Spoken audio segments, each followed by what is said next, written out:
Hello friends, good evening. आप सबका अपना यूट्यूब चैनल में स्वागत है। कैसे हैं आप सब? आज अपन लेके आए दोस्तों डेली की तरह अपनी साइंस की क्लास, जिसमें अपन दोस्तों एसएससी, रेलवे, एमपी पुलिस, दोस्तों दिल्ली कांस्टेबल सारे एग्जाम के लिए इंपॉर्टेंट क्वेश्चन की बात करेंगे। टॉप 20 क्वेश्चन दोस्तों आपको वीडियो में कराए जाएंगे। सारे के सारे क्वेश्चन एमसीक्यू बेस्ड फॉर्मेट में रहेंगे। हमारे साथ वीडियो में एंड तक बने रहें दोस्तों। इसको आप एक प्रैक्टिस सेट के तौर पर भी लगा सकते हैं। इंपॉर्टेंट क्वेश्चन है जो प्रीवियस ईयर क्वेश्चन पेपर में पूछे जाते हैं दोस्तों, वही क्वेश्चन अपन लेके आए हैं। तो वीडियो में हमारे साथ एंड तक बने रहें दोस्तों। तो पहला क्वेश्चन देखें अपन क्या दिया गया है। पहले क्वेश्चन की ओर चलते हैं। पहला क्वेश्चन देखें दोस्तों, आप देख सकते हैं यह सेट दोस्तों एसएससी, रेलवे के एग्ज़ाम, एनटीपीसी के एग्ज़ाम, जेई के एग्ज़ाम, एएलपी का एग्ज़ाम दोस्तों सारे एग्ज़ाम के लिए बहुत ही उपयोगी रहेगा आपके लिए। तो वीडियो में हमारे साथ बने रहें। आप इसको एक प्रैक्टिस सेट के तौर पर भी लगा सकते हैं दोस्तों। जैसा कि आपको पता ही है, प्रैक्टिस सेट दोस्तों लगाएंगे आपको तो आपको दोस्तों मदद मिलती है एग्जाम में अच्छे स्कोर करने के लिए। तो पहला क्वेश्चन देखें क्या दिया गया है। यदि किसी वस्तु का द्रव्यमान 10 किलोग्राम है और उसका त्वरण दोस्तों 2 मीटर पर सेकंड स्क्वायर है, तो उसका दोस्तों लगने वाला बल कितना होगा समथिंग। तो दोस्तों उसका लगने वाला बल कितना होगा, 20 न्यूटन होगा। ठीक है, उस पर कितना बल लगेगा, 20 न्यूटन। न्यूमेरिकल क्वेश्चन भी आपको कराए जाएंगे दोस्तों। ठीक है, तो 20 न्यूटन इसका बिल्कुल सही आंसर होगा। आप इसको प्रैक्टिस सेट के तौर पर लगाएं और आखिरी में हमें बताएं दोस्तों वीडियो के एंड में तो आपके कितने क्वेश्चन सही हुए। ठीक है, कमेंट बॉक्स में ज़रूर बताएं। दूसरे क्वेश्चन की ओर चलते हैं। तो दूसरा क्वेश्चन देखें दोस्तों क्या दिया गया है। यदि किसी चालक का प्रतिरोध 5 ओम है और उस पर 10 वोल्ट विभवांतर लगाया जाए तो धारा कितनी होगी दोस्तों। ठीक है, तो 10 डिवाइड बाय 5 करेंगे दोस्तों तो कितनी होगी दोस्तों धारा कितना होगा दोस्तों, 2 एम्पियर। ठीक है, 2 एम्पियर इसका बिल्कुल आंसर सही होगा, सी नंबर का ऑप्शन। सी नंबर का ऑप्शन आपका बिल्कुल सही होगा। अगले क्वेश्चन की ओर चलेंगे। अगला क्वेश्चन देखिए दोस्तों, 1 हॉर्स पावर होता है दोस्तों, कितना होता है, किसके बराबर होता है।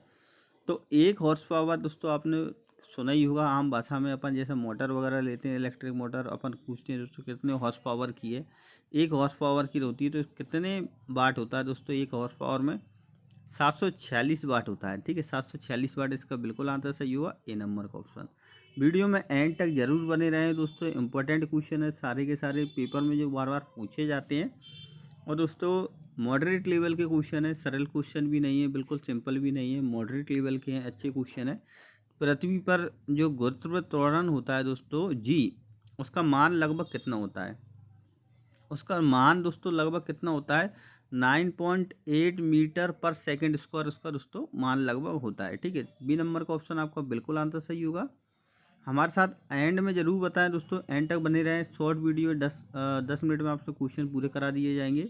जब किसी वस्तु को ऊंचाई से गिराया जाता है तो दोस्तों उसकी गतिज ऊर्जा कैसी होती है। क्या गतिज ऊर्जा बढ़ जाती है, घट जाती है, समान रहती है, शून्य हो जाती है। कैसी हो जाती है दोस्तों गतिज ऊर्जा, तो उसकी गतिज ऊर्जा दोस्तों बढ़ती है। ठीक है, बढ़ती है दोस्तों, ए नंबर का ऑप्शन आपका बिल्कुल आंसर सही होगा।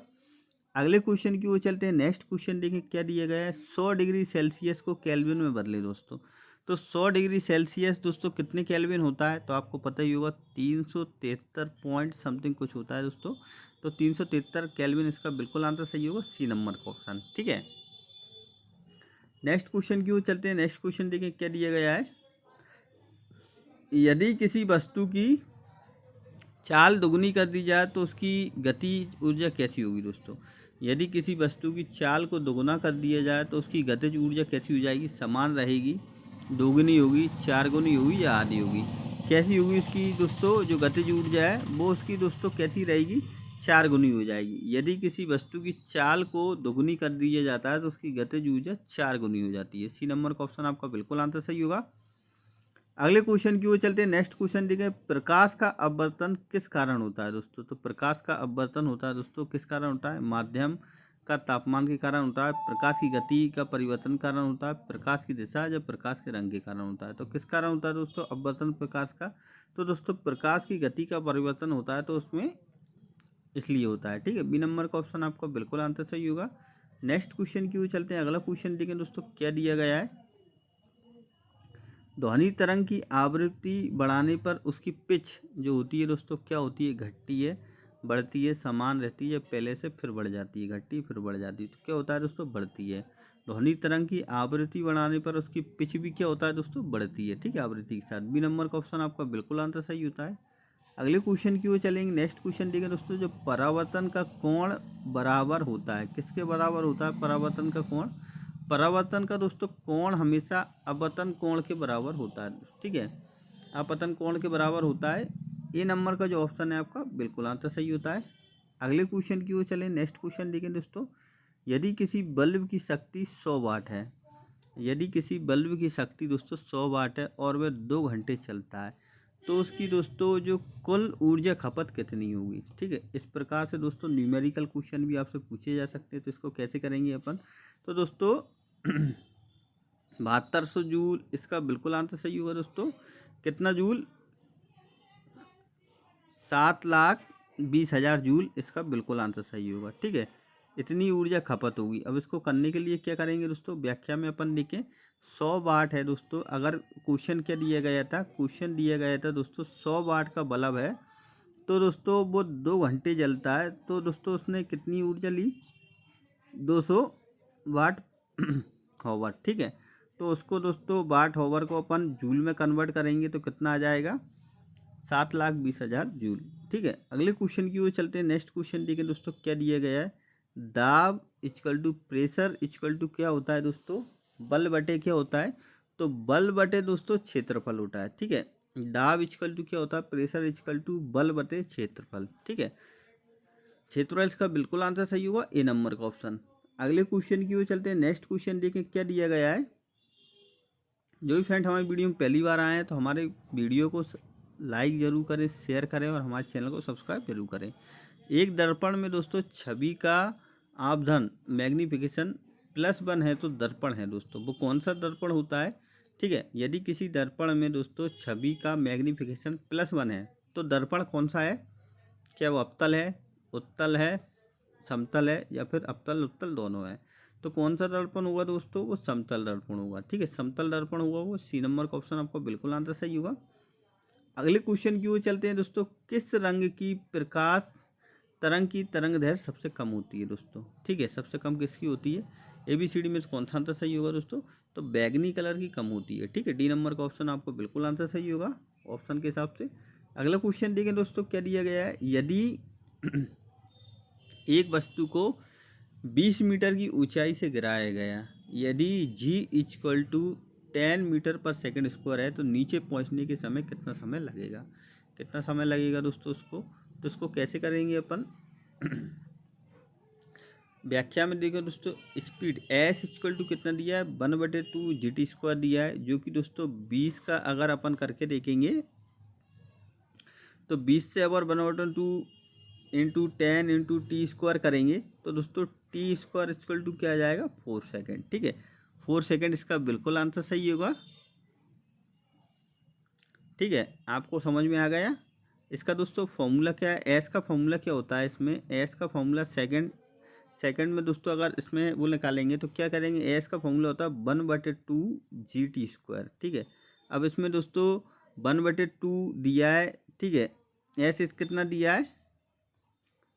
तो 20 मीटर, ठीक है, इक्वल टू 1/2 इंटू 10 कितना दिया है दोस्तों? जी की वैल्यू 10 दी है और टी अपन को निकालना है, ठीक है। जे 10 है दोस्तों, 10 किधर चले जाएगा? 20 के नीचे चला जाएगा, तो 20 से अगर ये 10 कटेगा 2 बार, ठीक है। जे 2 इधर है तो दोस्तों 2 इधर से ऊपर जाएगा, तो ऊपर कितने आ जाएगा? 2 इंटू 2 करेंगे तो 4 आ जाएगा। 4 सेकंड इसका बिल्कुल आंसर सही होगा। अगले क्वेश्चन की ओर चलेंगे। नेक्स्ट क्वेश्चन चलते हैं। नेक्स्ट क्वेश्चन देखिए दोस्तों, 4 सेकंड है, T² है दोस्तों, T² की वैल्यू कितनी आ गई? 4 आ गई, ठीक है। तो अब दोस्तों जो स्क्वायर है, स्क्वायर को अपन √4 करेंगे तो कितना आंसर आ जाएगा? 2 आंसर आ जाएगा, ठीक है। 2 सेकंड इसका बिल्कुल आंसर सही होगा, बी नंबर का ऑप्शन। अगले क्वेश्चन की ओर चलते हैं। नेक्स्ट क्वेश्चन देखें दोस्तों, क्या दिया गया है? तो न्यूमेरिकल भी देख सकते हैं दोस्तों, किस प्रकार से पूछे जाते हैं वही अपन लेके आए हैं। न्यूटन का द्वितीय नियम क्या बताता है? न्यूटन का जो द्वितीय नियम है दोस्तों, आपको पता ही है। न्यूटन के दोस्तों 3 नियम पूछे जाते हैं क्वेश्चन। द्वितीय नियम क्या होता है दोस्तों? द्वितीय नियम होता है बल इक्वल टू द्रव्यमान इंटू त्वरण, ठीक है दोस्तों। ए नंबर का ऑप्शन आपका बिल्कुल आंसर सही होता है। अगले क्वेश्चन की ओर चलते हैं। नेक्स्ट क्वेश्चन देखें दोस्तों, चुंबक के चारों ओर किस प्रकार का क्षेत्र होता है?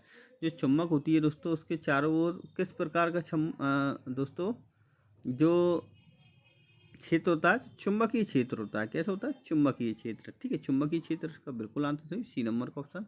बिल्कुल दोस्तों, 20वें नंबर के क्वेश्चन बिल्कुल पूछने वाले हैं अपन, तो वीडियो हमारे साथ एंड तक बने रहें।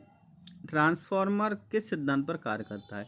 तो ट्रांसफार्मर होता है दोस्तों ऊष्मा संचरण के सिद्धांत पर काम करता है, प्रतिवर्ती धारा का प्रेरण का काम करता है, या प्रकाश का अपवर्तन, या जड़त्व के सिद्धांत। किस सिद्धांत पर काम करता है दोस्तों? जो प्रत्यावर्ती धारा का प्रेरण के काम पर दोस्तों करता है। बी नंबर का ऑप्शन आपका बिल्कुल आंसर सही होगा। अगले क्वेश्चन की ओर चलते हैं।